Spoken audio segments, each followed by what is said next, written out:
Итно постапување по нотите на Стейт Департментот на САД треба да биде следен чекор на македонските правосудни органи, поставањето на Артан Груби, поранешниот прв вице-премиер во македонската влада, и судијата Енвер Беџети на американската црна листа, вели за Гласот на Америка Билјана Ивановска, поранешен прв човек на антикорупцијската комисија. Фактите врз основа на кои Стейт Департментот ги става личностите на црна листа се влечат од документи кои се наоѓаат во нашата земја.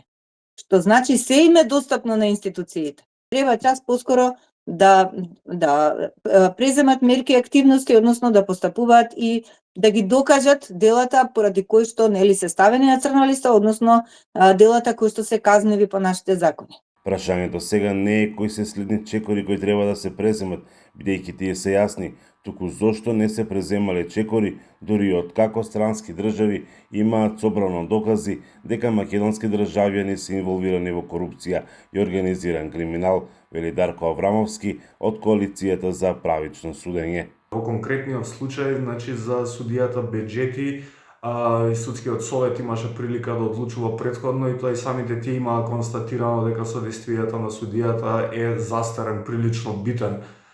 Предмет меѓутоа санкцијата во однос на таквото постапување на судијата беше минимална. Практично реакцијата на судскиот совет беше во одредена мера, колку да не се каже дека нема реакција, затоа што за иста таква практика претходно сме имале случаи каде што судиите биле разрешени дури и за многу помали повреди. Ова покажува дека македонското судство е реактивно и тромаво, вели Аврамовски. Дека нашите органи немаат соодветен капацитет да реагираат навремено пред некоја странска држава да го направи тоа наместо нас.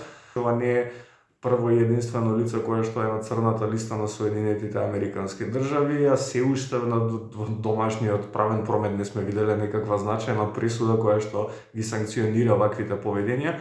Ивановска смета дека сето ова е доказ за нефункционалноста на правосудниот систем, на многу од предметите работеле како ДКСК и укажувале своевремено. Например, за Рамис Мирко ние уште во 2019 имавме предмет и обвинение против иницијатива за и кривично гонење против него. Меѓутоа, помина неколку 4 години, американскиот Стейт Департмент да каже дека овој човек заслужува да биде на црна листа, па дури уште една година да помине, па нашите институции да се свестат. Порачува да се забрзаат постапките меѓу нив и за оние лица кои се наоѓаат на црната листа на САД. Со тоа да покажат дека корупцијата е неисплатлива.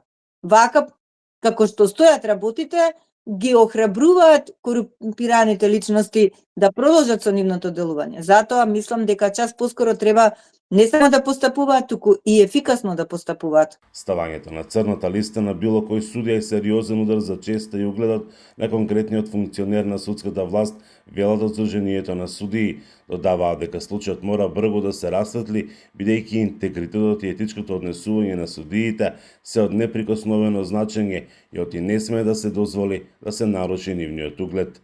За Гласот на Америка, Мики Трајковски.